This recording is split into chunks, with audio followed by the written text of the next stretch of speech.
that.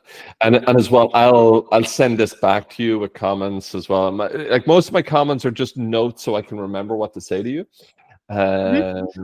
So okay, I'll go through kind of like start to finish. Just in terms of your aim, so you start off here to explore, identify examples of old world and new world foods. That's really like your context. And I don't know like how your tutor wants you to communicate the context. Usually, you know, courses I've worked on and other tutors I've worked with, we said mention the context at the end. But you know, the context is not the thing that you're teaching, right? The context is really just a vehicle by which you will deliver the target language, if it's grammar, lexis, or functional language, or it's a vehicle through which you'll develop the skills. In this case, it's a receptive skills lesson, particularly listening. And then, you know, here, that's the other part. So this part of your aim, yeah, it's better written in terms of you're using actionable verbs like practice. You know, if you can use actionable verbs in your aim, then it's more objectively accessible for your tutor, and that's what we're looking for. However, your aim does mention, you know, vocabulary. It doesn't. At the end, you're saying via a listening, but this aim at the moment looks like you're going to do a vocabulary lesson. It looks like you're going to do what's called a text-based presentation of language. Have you come across that term before? So, you know, text-based presentation is you have a reading or a listening and you deliver vocabulary.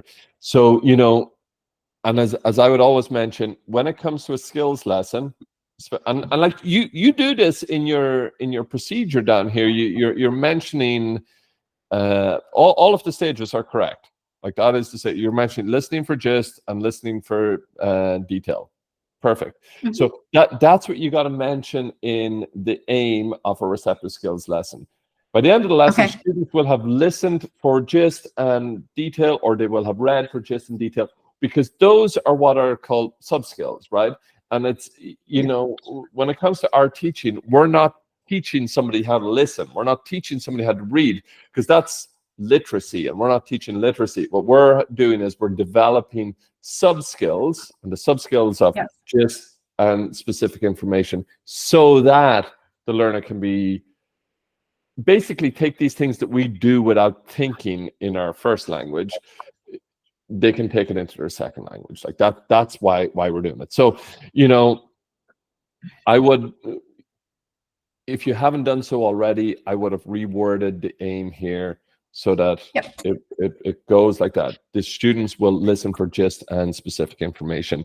That's, you know, in feedback, myself and lots of tutors I know, we spend a long time talking about the aims, because the aim is the seed. It's the seed from which everything grows. So if you're describing a vocabulary, and everything kind of like trickles down from that. But if you're describing the skills accurately from the outset, then everything's in focus from the outset, and then everything else kind of like falls into place. A couple other things I just sorry, go ahead. I was going to say, we haven't really had a lot of focus on, like, I think I've just learned more about that, about aims, writing aims in the 3-4 minutes you just spoke. Normally they just say write an aim, and then like when you submit your plan, they'll go, oh, maybe it should be better to be this, this, this. And it's like, oh, okay. So you change it, but they're not explaining like you just did. So what your material is and what your aim is, and then just put it into two. I mean, what you just said makes sense. I want to show you something, if I can bring it up here. Let me see. I think I might have an example. So a few years back, because of this issue, I created my own lesson plan format, which I've used that, and this is what I did. First of all, I got people to just tell me, first of all, if it was a skills or systems lesson, and the skills are reading, listening, speaking, writing, and I put those together because those two are grouped. They're receptive, and they're those are productive. skills. And then language systems. This is, remember I told you before, when we say the word language as teachers, we're not talking about the English language or the French language. When we say language as ESL or ELT teachers, we mean grammar, lexis, or functions. So the thing that I always ask people to do before anything else is tell me what type of lesson it is. Tell me, is it mainly a skills lesson with a secondary aim on lexis? Is it mainly a grammar, you know, with a secondary aim on something else? So that's the first, that's before even the seed, that's deciding which seed you're going to plant, you know. Yeah. And that's so important. And you know, the reason that's so important is it's so easy to go off on a tangent. It's so easy. You get this one question from a student and then you start talking about grammar, but the aim of the lesson was reading or listening. And then that's where teacher talking time goes up.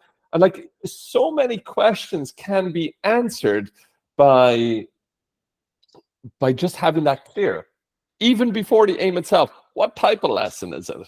And then I always like to use this wording. Now I'm not going to enforce it on you because it's not in your template here, but I always like to think about it in terms of, if we can talk about grammar for a quick second.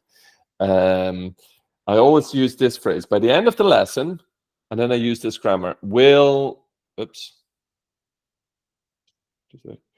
have been introduced. You know what that grammar is called when you have will, have, been, and then a past participle? You know what that grammar is called? Little on the spot test for you. I don't know. I don't want to say the wrong thing. Well, whenever you have, and have is not the main verb, that's going to be some kind of perfect.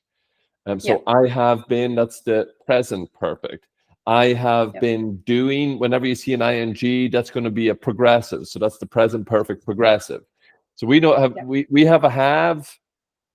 So it's going to be a perfect simple, and there's a will here. So that's making me think it's future. So it's future perfect simple. Oh, so you're combining. Oh, okay. Yeah. That's how you get the names of grammar. You just see what's going on with the verbs. Like, I am speaking. Well, am is an auxiliary verb there. So that's telling me it's in the present. And the main verb speaking, it's in ing. So I'm just going to call that the present continuous or the present progressive. You can always figure it out.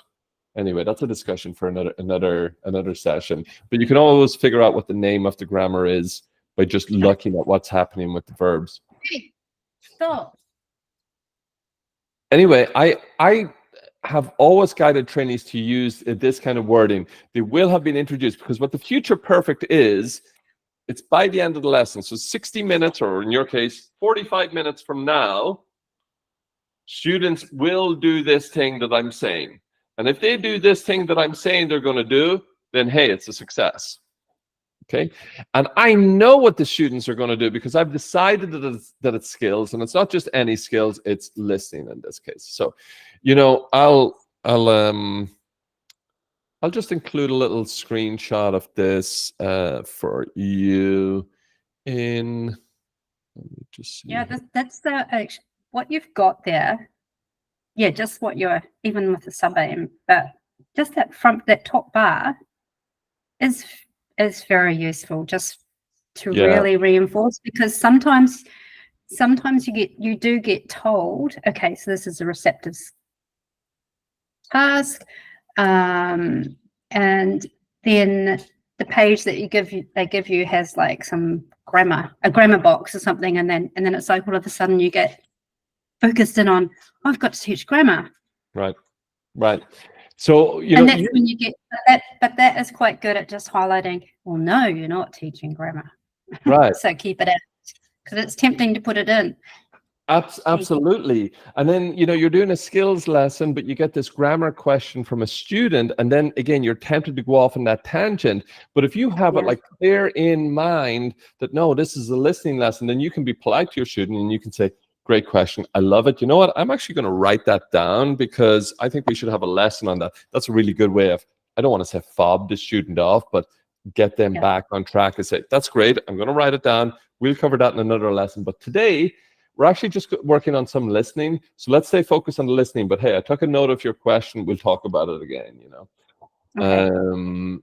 So yeah. That's what I would say on aims. Just your materials there. Nothing really to talk about there. I guess these images are to do with your PowerPoints. It's just how I would kind of like put this, you know, as Oh, okay, yeah, sure. and it's just like organizing your brain, I guess, a little bit. Next thing here, reference books. So you're referencing to grammar reference books here. So if I'm looking at that as a tutor, I'm saying actually that's not, that's from the last lesson, I think. Right. Should be removed. Yeah. Yes. Yeah, that's from number 5. So that's I'm thinking at very least they just haven't like deleted it out, or they've copied and pasted, or they're just not thinking. So again, it's a very it's minutia, but it just shows the kind of the attention to detail that you're on top here. You know, if you're referencing, like if you just put in there learning teaching by Jim Scrivener, perfect. Or how to teach listening, I think it's Jeremy Harmer, could be wrong. There's a whole how-to series, how to teach listening, how to teach reading, how to teach vocabulary, the how to teach listening book. Sorry, I have to just write how to teach listening. This one is it Harmer? Oh, Wilson. Harmer wrote the How to Teach Reading book, I believe. Anyway, there's a whole series to have this layout, how to, and then it's, anyway. So, you know, it's just those little things, and it's those little things that like differentiate the pass from the B, from the A kind of thing. So assumptions, I know this can be really hard. Just going back. So if you're doing a reading, well, just a skill set, skills lesson, really there shouldn't be any reference books unless it's a grammar lesson or something like that. Mostly not. I'm just going to put it like this. This section, reference books, doesn't appear in every lesson plan. This, like materials, aids, that always appears. This is like an extra one. From the example that's given here, it seems to me that, yeah, it's just for grammar or vocabulary. However, I'm always the, what's that? CYOB, cover your butt, you know? Like, I'm like, so I would think, just try and think of a book for any eventuality. So if it's grammar, these ones you have, stick them in. If it's vocabulary, Oxford Learner's Dictionary. I don't know why more CELTA trainers don't recommend the Cambridge Online Dictionary. I always recommend the Cambridge Online Dictionary. And the reason that I recommend the Cambridge Online Dictionary is, give me a word there, like cuisine, like what we're looking at today, is because, for example, here, you can just like copy and paste the phonemes. You don't have to go looking for them. It's, you know, you have a definition and you'll almost always have,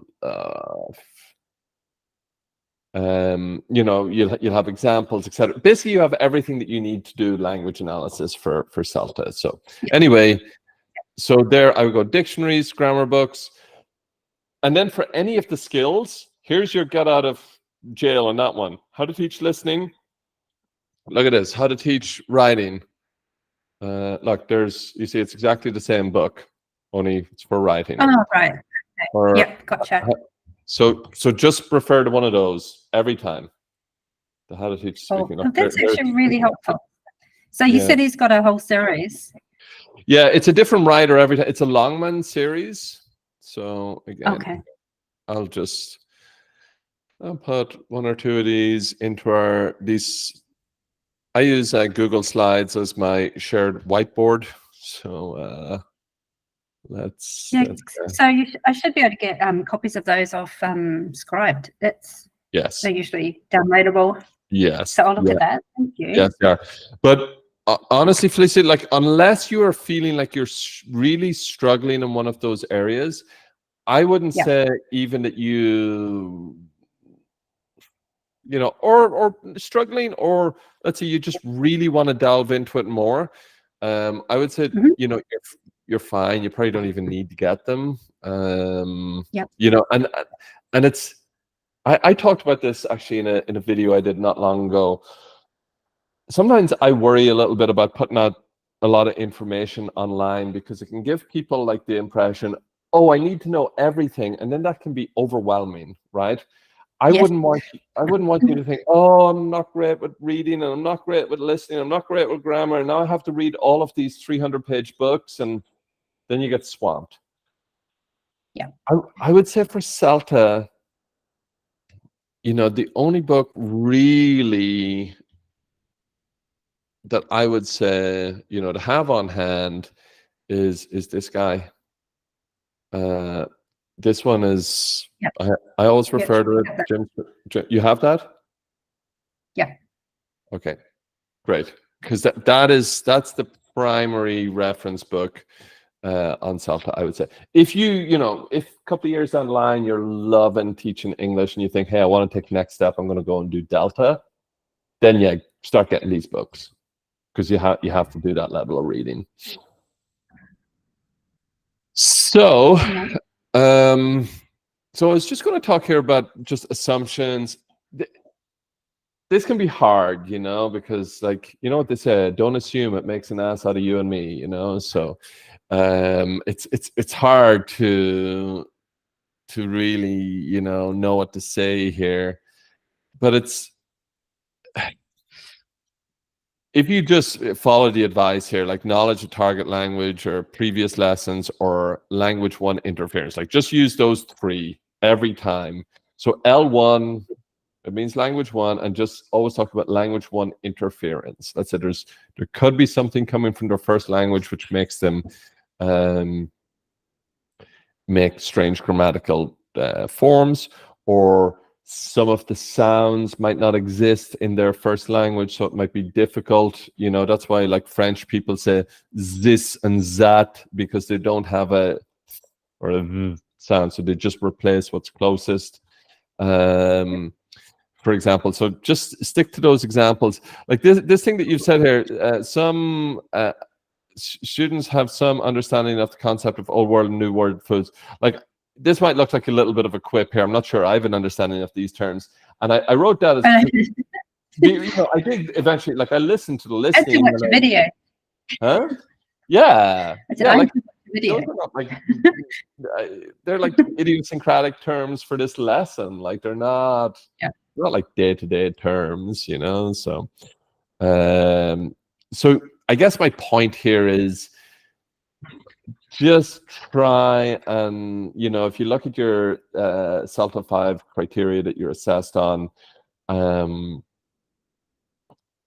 you know, you're always going to be assessed on like language for the purposes of teaching. You're not going to be assessed ever on the contexts that you're teaching.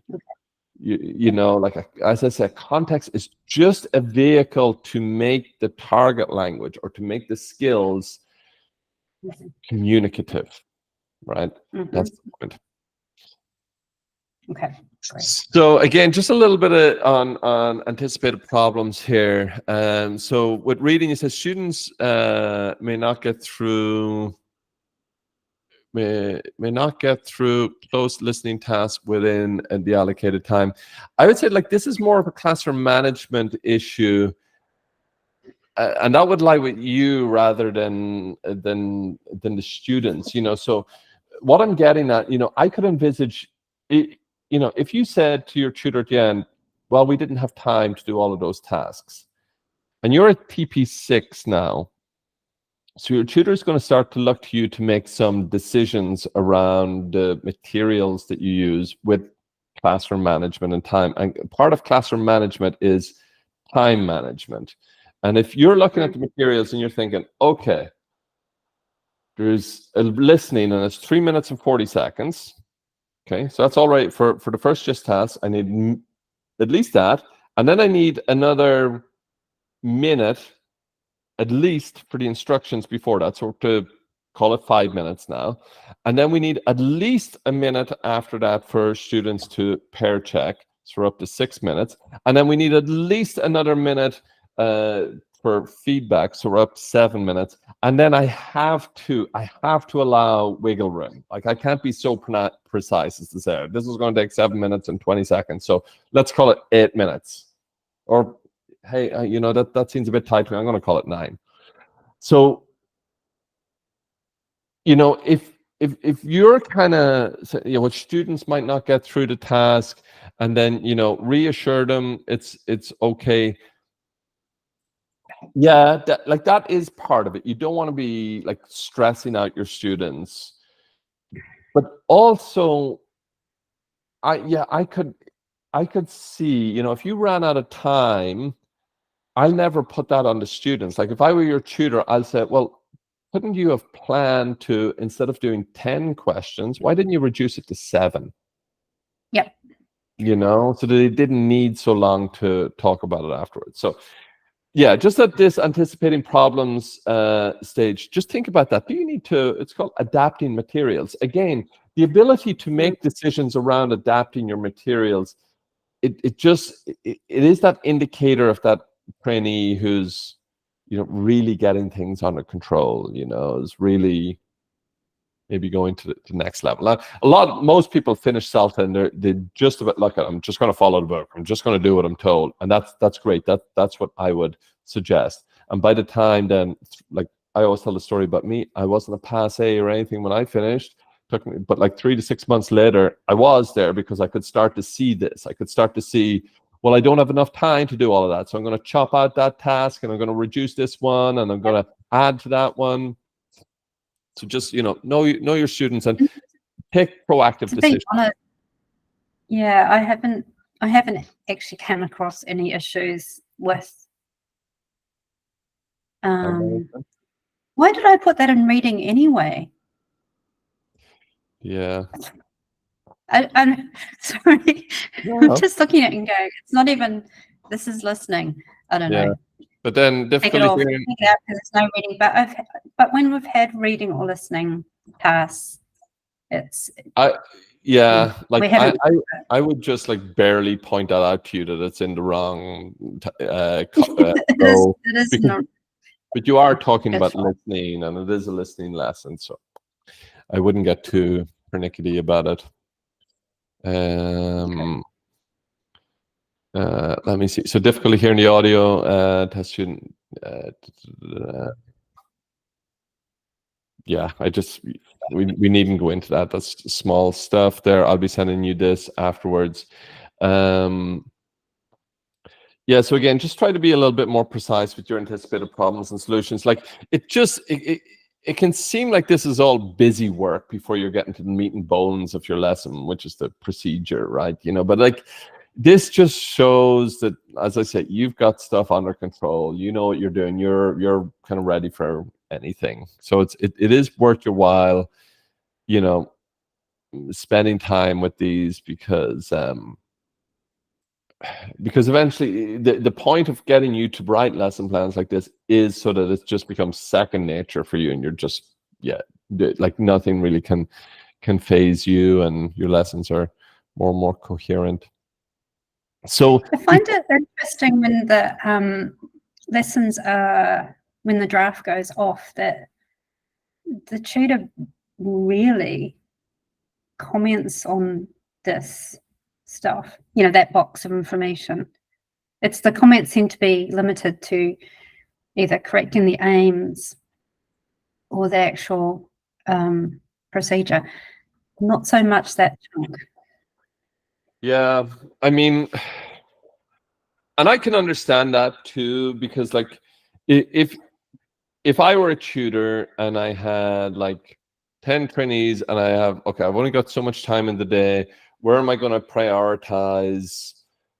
Mhm. You know, where is my most impactful comment, like in an immediate way, like just for this lesson, so I can like get the person across the line for this lesson, then it is in your procedure, because your procedure is the roadmap of what you're gonna do in the lesson. However, you know, I'm focusing in on this, well, one, because we have the time, and two, like I've spent time and I've gone through all of this, but more than that is like my take on all of this, and the reason I've had a lot of success with people over the years is because these things don't have the most immediate kind of impact, but they're bedrock. They're the bedrock of your lessons. Like they're, if you can, yeah, see clearly here, for example, that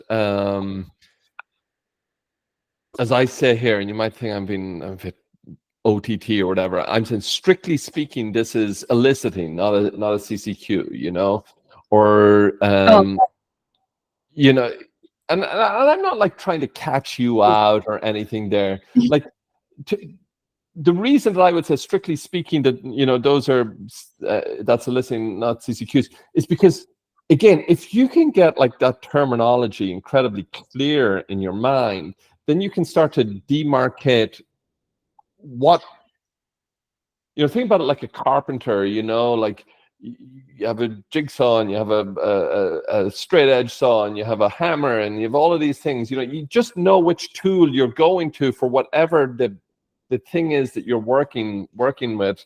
You're not just using whatever saw all the time, you know, you're using exactly the right tool, and then you can make a nice cabinet, you know. And it's so that's why I focus in on these things. I see them as bedrock, you know. If you can again, So that's good. That's right. yeah, or is it, you know, Using, sorry, go I ahead. mean, that's kind of why I wanted to have these sessions with you. It's just like, you know, because you don't have the opportunity with tutors, really. Just get little things like that right. That if I don't get them right now, it's just going to, you know, we're lesson 6. Yeah, like, you know, I don't, and I certainly never would be, you know, a person to kind of like criticize my colleagues or anything like that. Like I just think that, first of all, I just think that's bad form.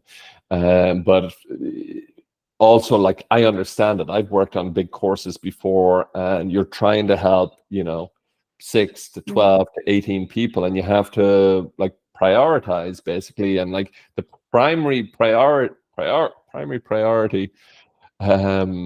is to get people there, get them across the line, to get them certified as CELTA teachers. And sometimes you have to say, look, forget everything, just do this. Just in your lead in, just do this. Just in your just do this. Like, you have to be very kind of pragmatic, and there just isn't the time to really delve into things. But And saying that, though, Fergus, there are 2 tutors and 4 students. yeah, well, you know, So, I you know, I'm just kind of like imagining. I can't say what reasons there are every time. Like, who knows, you know? all right. But in any case, yeah, like thinking about these things, like just terminology and what you're actually doing and why you're actually doing it, will yeah, really start to have that knock-on effect. So a few other things here, like just with language, because I know you and I had that first session on, you know, grammar and different parts of language and stuff, you know, just when it comes to nouns. So primarily focusing on nouns here, the main thing to think about is, yeah, identify that they're nouns, but within nouns, you always want to ask yourself, is it countable or uncountable? That's all. Yeah, okay. That's the thing with nouns. So then you don't need to start giving examples of singular and plural. You don't even need to necessarily mention that terminology so much. Just as countable, uncountable. Okay. Although I heard a funny example, and I always preface this by saying I am an animal lover, but somebody said, you know what, there's actually no such thing as countable or uncountable. I said, of course there is. And then this is a teacher colleague of mine said this to me, and I was like, of course there is. And said, well, here's an example. Cat. Is that countable or uncountable? I ask you the question. Cat. Yeah. Cat. Yeah. Cat. Countable? Yeah. 1 cat, 2 cats, 3 cats. Yeah. 4 cats. Whereas like milk is, you don't say 2 milk. And then, but anyway, my colleague said to me, yeah, you're absolutely right. It is countable, 1 cat, 2 cats. But what about if I'm mowing my lawn and my cat runs out in front of me as I'm mowing the lawn? I go over my cat with the lawnmower, and then suddenly there is cat everywhere. Oh, ew. Yeah, ew. But then it's true. Fair enough. Cat suddenly becomes uncountable. Anyway, True. you don't need to go to that level. That's just a little kind of funny anecdote, but you don't need to go to that level with this language analysis. Nouns are the countable, uncountable. I'll give you a few more examples. Let's say verbs. When it comes to a verb, you might want to say if it's transitive or intransitive. And this is especially important with what are called phrasal verbs. And basically all transitive and intransitive means is, does it require an object? Like, for example, I could say, I smoke, or I don't smoke. So the verb there is smoke. It doesn't require that I say cigarettes. I can just say the verb, I smoke. It doesn't need an object, right? Whereas a verb like hot needs an object. I put what? I put the book over there. I put the lid on the thing, you know. So you're saying put. Your accent. It sounded like put. I was trying to figure out put. Yeah, put. Okay, got it. Sorry. Come through on people even at home in Ireland make fun of me for like regionally the way that I said book. I don't, and other people say book, but I say book. But then I do say look. I don't say Luke. But anyway. Interesting. Okay. Yeah. There's interesting things about your accent too. I remember really No, not at all. No, we're all good here. You ever watch Flight of the Conchords? Have you ever watched that? Yeah, no, but I know. I remember. In fact, that's Flight of the Conchords, and the couple of the actors are in that. They've done other shows and movies, and their accent is very, like, even I find it quite hilarious because it's like so cringe, you know? Yeah. I remember like it's not typical New Zealand accent. I remember just always like their names were Jermaine and Brett. I actually played a band here with a guy called Brett, and we put on our worst Flight of the Conchords New Zealander accent when I'm talking to my friend Brett, because it was Brit, or at least that's how it sounds to my ears. So sorry for doing a terrible impersonation of Flight of the Conchords, but it's just like, so you really do like really squeeze those vowels into almost nothing. And it actually would be really, one thing I think would be really interesting is to actually hear, like you did, just to like demonstrate the accent back. Oh yeah. Because I mean, obviously we don't hear it. We don't, you know, we hear other people's odd accents, but our own seem perfectly normal. And like when you say that, and like when people go say like fish and chips, it's like, no, we don't. It doesn't sound like that at all. It's just fish and chips. Like, what's the problem? then there's actually a really interesting linguistic thing going on there,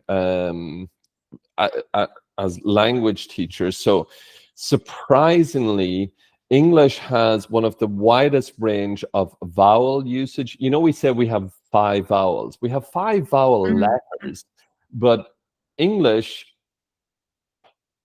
roughly speaking, because it changes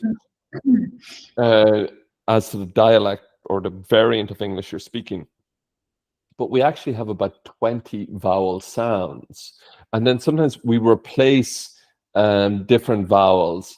Like, again, there's this ah sound. In Ireland, if you use the ah sound, you sound kind of posh and you sound kind of like, ew, jolly good, kind of like a Brit. So I have a friend here, her name is Bianca. But if I say it like that, Bianca, like I sound like I'm trying to impersonate Prince Charles or something, or King Charles now. Yes. But like in Ireland, it's Bianca. So we don't even use the ah. We replace the ah with an ah. And the ahs, it's a like historical derivative. It comes from just the fact that we spoke Gaelic until, historically 5 minutes ago, but anyway, there's a whole, like, this is our focus now, but there's a whole tangent we could go on there that's actually very relevant to, again, something that they look for as part of your assessment criteria in CELTA. It's not just language knowledge. I think I mentioned this to you the other day. It's not just language knowledge, but it's language awareness as well. For you to be able to say, when you were saying to me there before, you said accent, whereas I say accent, and I'm using an sound and you're using an sound. Like if you just look at the shape of my mouth, if I use the like I'm showing the teeth. So that's like my accent, my New Zealander accent. I don't have the melody of your accent, so I sound, silly. But I can replicate the way that you form that word because I have an awareness to hear, oh, you're not using the sound, you're using the sound. So you say accent. And whereas I'm using an sound, so I said accent, and that's all that's different, But then on top of that, there's cadence and yeah, really just the music of the way we speak in our localities, Okay, so yeah, just a few other things. I think this is a worthwhile point. Like one of the anticipated problems you had here. Sometimes learners might use cuisine to describe specific dishes or types of food. And I just asked this question, would this necessarily be wrong? And the reason I ask that is because I can imagine maybe where your mind is going here that, okay, that's not what it means in this context for this listening, but they might think that. But the reason I ask, is this necessarily wrong? Because if you're thinking that that's a problem, you might actually end up correcting them and kind of like leading them astray. Or sometimes what happens is, like when we're doing this language analysis and we're doing the anticipated problems, we get a bit too much into the minutia, and it's not really, again, it's a criteria that you're assessed on.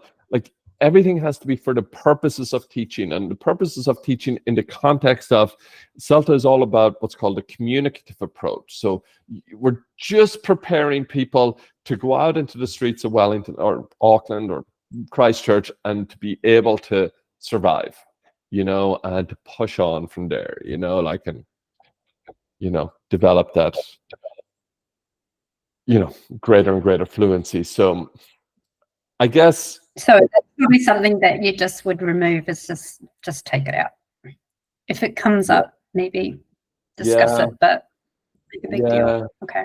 Again, like this is almost trite and it's very broad strokes, but keep it simple, stupid, like you don't need to really get into the weeds. And as well, like I think sometimes it can lead to overkill as well, because like in some ways, like who cares if it's Italian cuisine or Indian cuisine? Not who cares, sorry, I'm going to take that back and say it a different way. Like to take this example, cuisine it's like a catch-all, and then the more that we give examples, we actually start to get further away from the idea that it's a catch-all. Yes, you're right. There is Italian cuisine and Indian cuisine and all of that. Absolutely. But if we start giving more and more particular examples, then, as I said, it just might get away from the meaning. So again, like, keep it simple. And the last thing to say here is, the more examples and the more minutia we get into, the more we set ourselves up for higher and higher teacher talking time. Because, I prepared these things and I have all of these angles going on in my head, and then you kind of have the feeling that I need to cover them all in class. And whereas, no, I've covered it, concept checked it, move on. Get to the aim of the lesson. I'm actually, I mean, it's a bit late now, but I was quite surprised about the tutor having cuisine as a word that, because I need to listen to the audio again, but I don't really recall coming up as anything big. But it seems to, I can kind of understand why, but I don't know if I'd chosen words, I don't think I would have bothered with that one. Well, okay. If we had more time, I'd like really tease that one out, but I'll just say a couple of things to you when it comes to pre-teaching vocabulary. There is an objective reason for why you choose to teach what you teach, and that reason is, have you come across the term blocking items? Blocking or locking? Blocking item. Blocking. I don't know. Maybe. Not sure. I'm not sure. So this is something maybe worth doing a little bit of research into, blocking items. So what a blocking item means in, a short soundbite is, it is a piece of vocabulary that... Oh, yes, I know. Yes, sorry, I do. Yeah. If they don't know, I was just thinking about, yeah, because I've done a lot of work with foster and adopted kids, and we talk a lot about blocked care, which is it's the same concept. There you go. Yeah. That's a wonderful analogy, actually, for the idea as it pertains to vocabulary. Blocked care. Like, if you can't get to it, you can't get to it, and then you can't move forward, right? And that's all it is with vocabulary here. I did make a list of items that would fall into the category of maybe they wouldn't know what this means. Yeah. So there should always be kind of like two things going on. Blocking items, those are the objective ones, and you can find those out by looking at the questions. Your just question or your detailed questions. Okay, what are the words here that if I took that out, they wouldn't be able to answer this question? That's how you figure it out, every time. But then we also do have this like spidey sense for I think that might be a bit hard for them.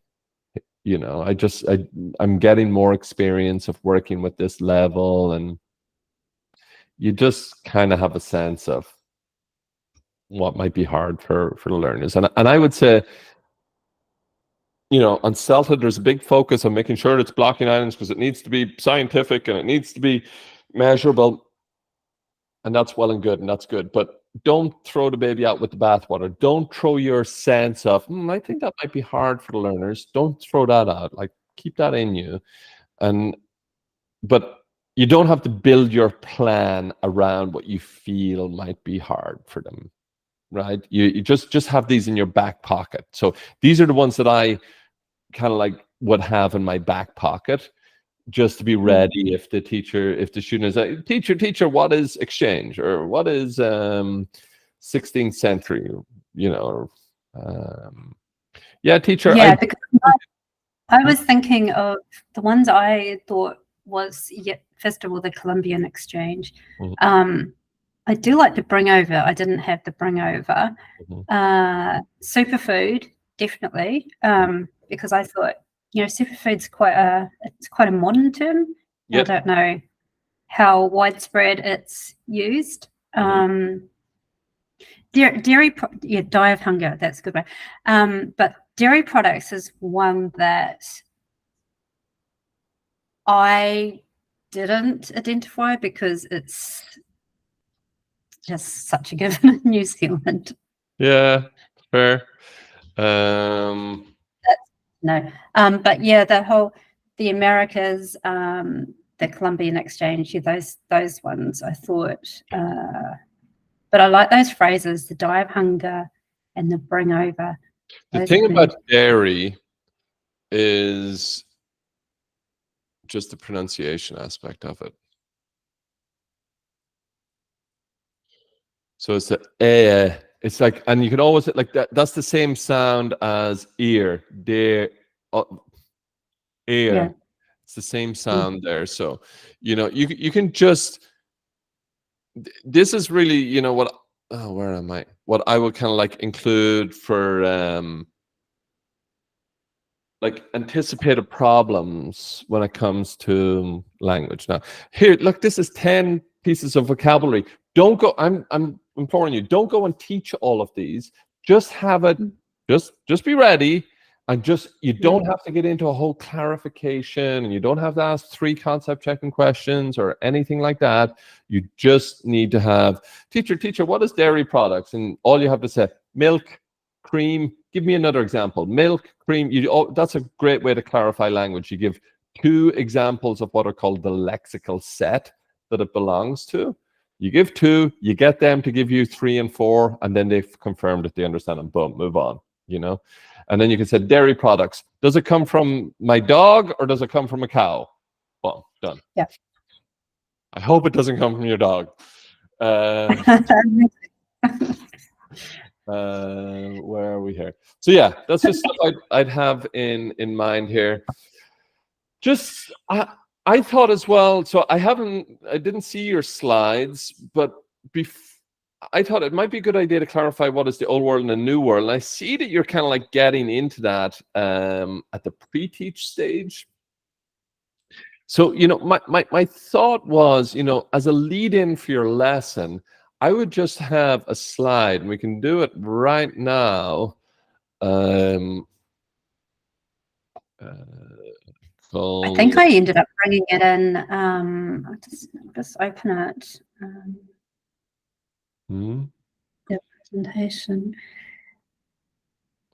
Like, you don't need to get to Columbus. What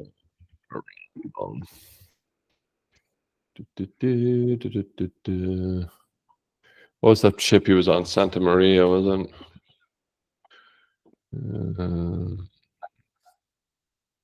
Anyway, I would just show a picture like this.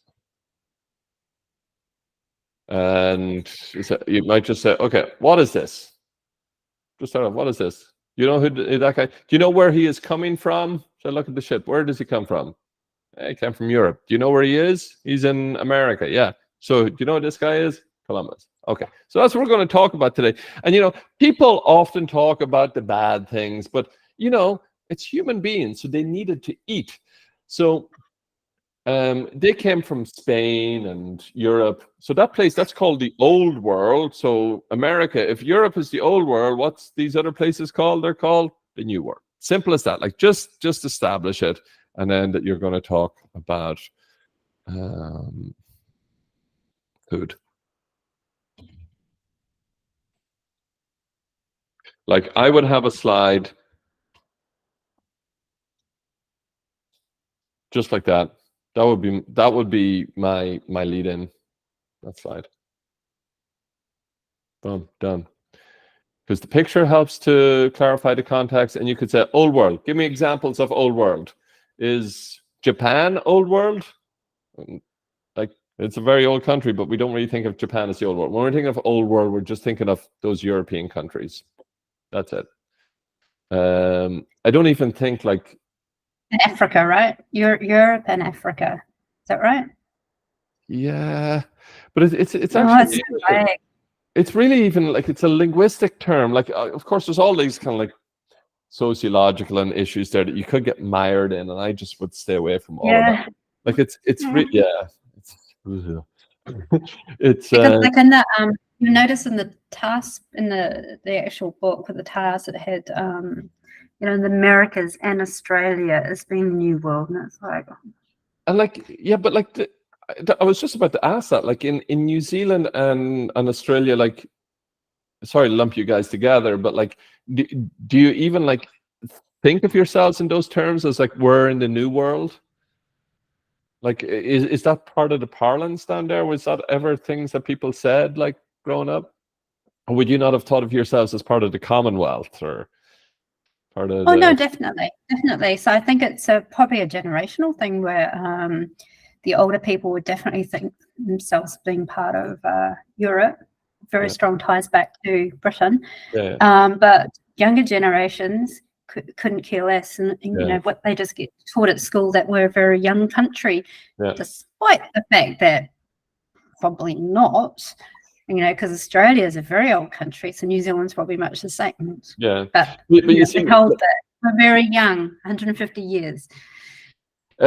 And like, you know, there's a whole mire there that, you know, you could get bogged down in, and I just strongly advise stay away from all of that. Just always remember you're just there to teach verbs and nouns and reading and writing and all of that. Like, our purpose as language teachers is not sociology teachers or history teachers, or because you know, I have this little take, you know, people these days talk about diversity and inclusion and all of those kinds of things, and I'm not, in the context of teaching English, I'm not interested in that conversation at all. The only diversity that we as English teachers need to concern ourselves with is don't always teach grammar lessons. Have a diverse range of lessons. Do grammar, do vocabulary, do reading, writing, speaking, listening, do functional language. Just don't keep it the same all the time. And the only inclusion that we need to concern ourselves with is that we don't only what's called fly with the fastest, teach the strongest student. Make sure that you include those weaker students and make sure that you have variety students. Other than that, you're just getting yourself into trouble, and you're just going to get away from actual teaching, and then you run the risk, and this is probably a topic for another conversation, of getting into this God complex thing in the language classroom where, you know, you're a teacher and you have whatever 5 to 15 people looking to you for answers, and that can give you a complex. That can give you, oh well, I'm the authority here and I'm going to tell you what's right and what's wrong, and like, no, that's your opinion. You know, you know how to teach language classes, and like, if you veer away from that, you're going to rub somebody up the wrong way, and you're going to you know, and it's just risky business, you know. So this so that's why I'm saying this old world and new world, like, you know, like you bring up the perfect point, like the way that people are taught about it in New Zealand, like here in Canada, it's big topics and everything. For us, the easy way to just think about it, old world means Europe, new world means Americas, that's it. And maybe a little bit more, you might want to say, well, you know, in France they speak French, and in Quebec they speak a different kind of French, but it's French, and that's the old world, and that's the new world, and boom, that's it.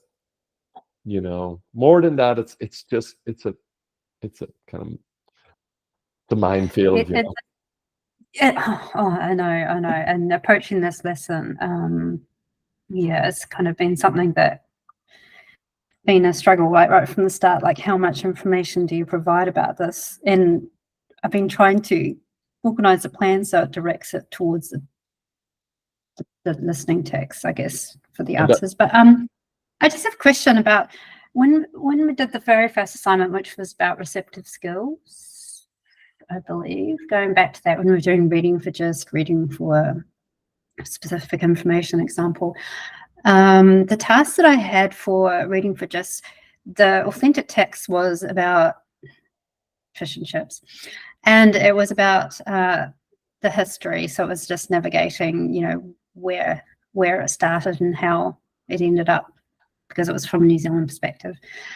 So for the gist, I just did a really brief task with just some like cartoon type images of a British man you know, what a New Zealander looks like, you know, rugby player, that kind of thing.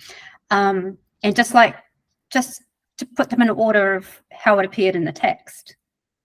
And the comment I got from the tutor was that it was too stereotypical. And I was like, oh, okay, but that's weird. How, like, we were talking about we're talking about pre-intermediate students. And I found that was quite weird. So I had to design another task, which was no problem, but I honestly couldn't. I know with that, you know, what it's supposed to. I don't know. I'll speak pretty candidly to you if I can. Like, I've actually been the victim, not the victim, that sounds like, oh, woe is me, but I've had it happen to me that a colleague of mine has like seen an opportunity to like look good and threw me kind of like under the bus for unnecessary reasons. I'll tell you what it was. I believe that if you put your mind to it, you can get a pass B or a pass A or whatever. And this other colleague said, well, we shouldn't ever tell people to do that because it creates like unnecessary expectations. Nobody gets it. Just focus on passing the course. And I'm like, okay, but I like the Oscar Wilde quote where he says, some of us are in the gutter, but at least we're looking up at the stars. You know, that I'm kind of like an optimistic person, you know. And so, but like, you know, she saw the opportunity to like paint me as a charlatan and kind of like try to, you know, make herself look good. But so I tell you that story because I never want to be that kind of person who just like would throw a colleague, even one that I don't know, you know, like a person who does the same job as me. I just wouldn't want to throw them under the bus without knowing the full context, etc. However, I will just say to you that that comment you got, it sounds unfortunate. That's all I'll say, because there's, in fact, yeah, well, I didn't think there was anything. You know, it wouldn't be classified as racist. I mean, you look at a picture of a guy in a top hat and an umbrella, yeah, you know, a rugby player. They were all from a series of pictures. And then it had like, I can't remember what the third one might have been, an Australian or something, but they were all just.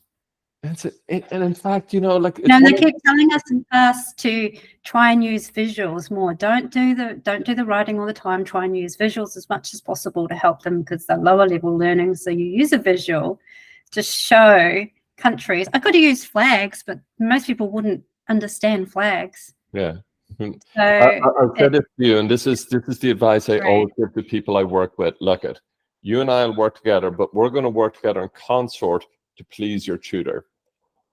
And let's just keep that as the objective. Whatever they're saying, even if, you know, in your heart you're like, piss off, you know, like, who are you to tell me, you know? Oh no, it's not about that. It's not about any kind of feeling I've been wronged or anything. It's more about moving forward what can and cannot be done. What is appropriate, what is not appropriate. That's what I'm getting at. Like even showing these images, like if we were showing an image, for example, Captain, you know, maybe we're talking about Captain Cook. Okay, yeah. So we've got an image about Captain Cook coming to New Zealand. You've got the Māori people, Captain Cook, and then people would say, well, look at the way the Māoris have been treated, you know, that's a racist picture. You shouldn't be showing something like that. Yeah. And that's very much at the foreground in New Zealand. Yeah, I like know that picture, I'm looking at the native guy and thinking, yeah, there'd be some issues if I showed that in New Zealand. I know. And so I'd be more concerned about that.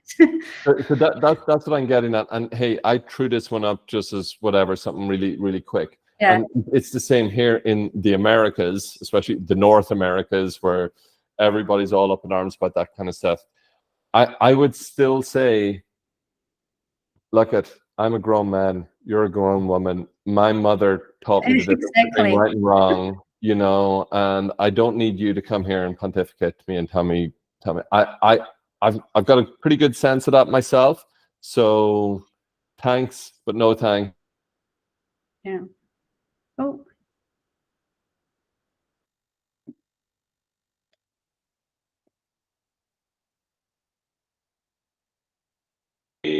How about now? Can you hear me? yeah, you're back. Just no Yeah. video. The camera is gone. No, that's okay. Sorry. I can still see your screen. I would. Why is it not? Yeah, I'm sorry. My camera is down. No, No, that's okay. call. In any case, Felicia, I'm sorry. I do have to wrap it up. I'm afraid because I have to run to another meeting in 35 minutes here. So look, I'll email you later tonight. I'll send you the recording of this call, and then we can. I think we were just beginning to actually get into a really interesting aspect of things there.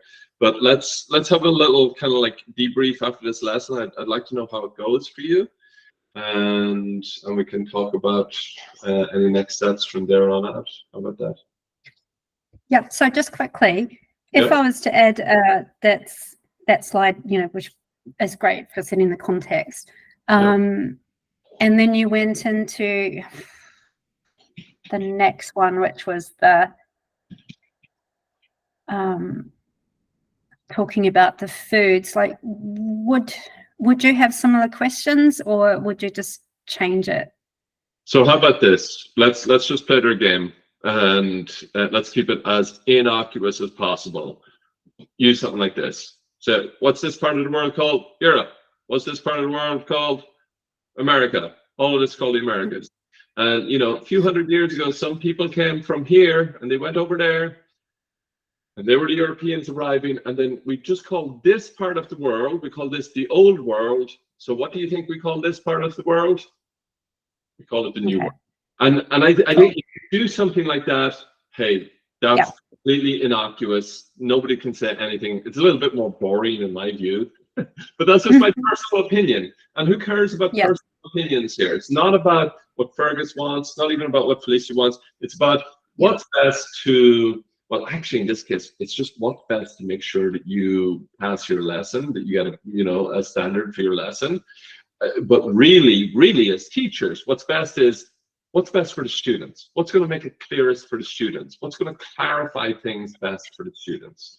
So I want to start off with a slide as simple as this one. Now, I'm going to share this with you right now, in fact. So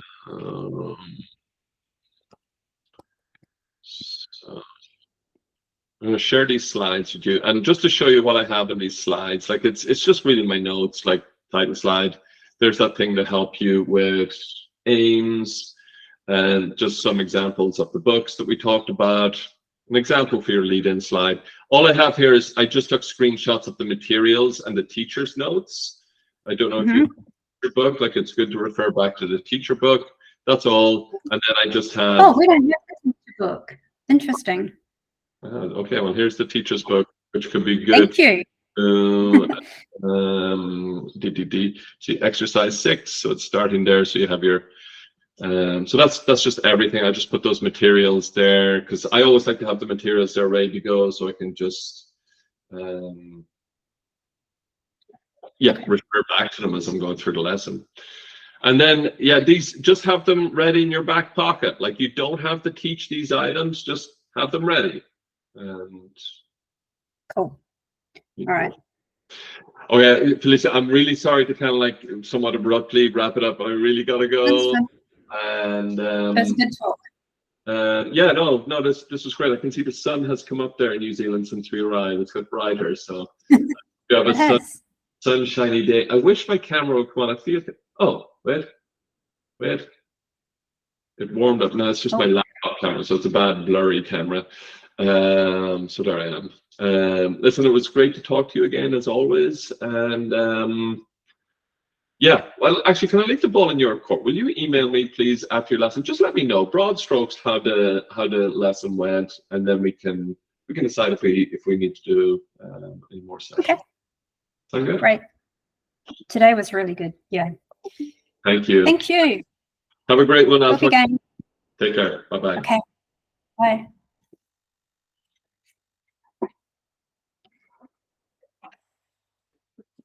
What's with you making a big barking noise before? Huh?